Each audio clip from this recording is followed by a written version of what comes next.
5 years ago, I moved from Indiana to San Francisco to start my new life. Yeah. And one day into that new life, the Indianapolis Health Department called me, leaving a voicemail telling me to call them back immediately. So I did. And they told me they had a brand new case of HIV and syphilis who had listed me as a recent partner. I should get tested immediately and let them know the results. Well, I didn't know anyone, and I didn't know what to do, so I just got on a bus going to the Castro, assuming there'd be some, STI tour guide welcome committee who would show me. There kind of was. I stumbled into Magnet, and bless them, but they could not take me until Saturday, a week away. So I spent my first night in my new city stumbling to any place that had clinic in the name and asking if they could take me sooner. None of them could. So after 3 hours of wandering and every place around me closing, I did the next logical thing. I got ice cream.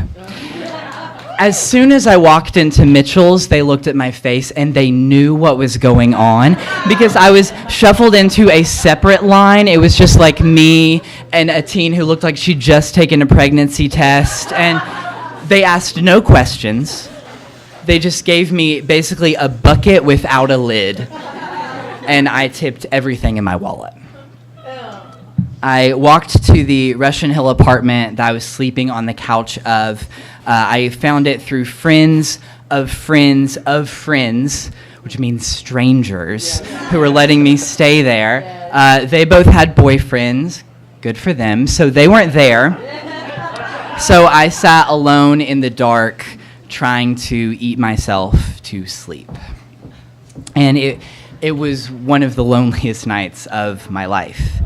And I woke up with a start a few hours later, itching from head to toe. I was really warm and I was sweating. I went to the bathroom and I saw I had a rash all over.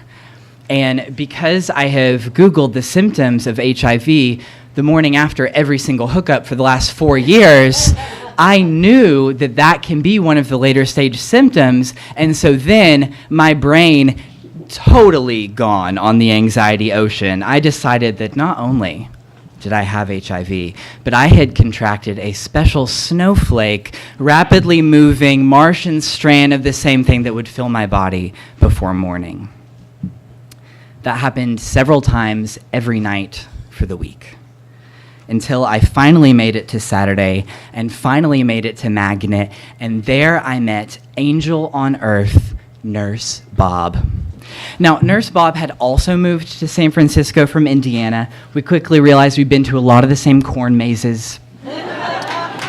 He let me tell my entire anxiety-ridden tale while crying, holding my hand for the entire 20 minutes until the test was done, and he told me I did not have HIV. But about that syphilis, he said. And apparently syphilis is so bad in every city that they don't wait for you to get the test 3 days and find out if you actually, they just want to give you the shot right then. And I'm like, Nurse Bob, I'm never going to have sex again. You don't need to worry. We can wait the 3 days. And he looks at me like, really, bitch? You seem kind of stupid. And then I saw him check my form and be like, 22. Yeah, we're doing the test. And so I pull my pants down because it goes right in the butt. It's very full circle. And while he is needle deep in me, Nurse Bob decides to give me life advice. And so he just saddles up beside my ear and he's like, Joe, you're cute, but you're in the big city now. These California boys, they're dirty, and they are gonna lie to you. They are gonna tell you anything they can to come inside you, and you don't let them. You don't let them. You tell them no. You promise me. I promise, Nurse Bob. I promised. He took the needle out. I limped home. Every night For the weekend, I kept waking up, even more frequently. The rash got worse. The night sweats got worse. So did the sweating. I convinced myself not only did I have special snowflake HIV strand back on, but I'd also gotten a false negative. I was completely beyond reason.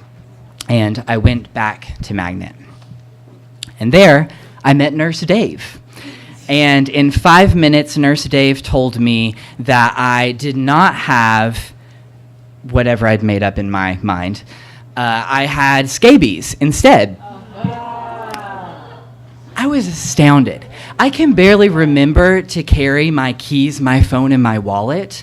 And this person I had hooked up with was carrying 3 very interesting topics of conversation for someone that he is fucking and didn't bring any of it up. And I'm frustrated, and I verbalize this, and Nurse Dave tells me, oh, no. These are California scabies. You probably got them on BART as soon as you got in the airport. And I thought, California scabies? I feel like such a local. And he gives me a cream, and I walk out into the hall, and Nurse Bob is right there, and he looks at me with disdain and disappointment. Like he had just given me a come to Jesus, needle-deep talk about safe sex 3 days previous, and I am once again back in his free clinic.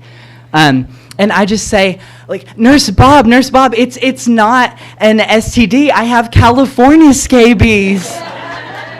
And he gives me a big bear hug, and he says, welcome to San Francisco, honey.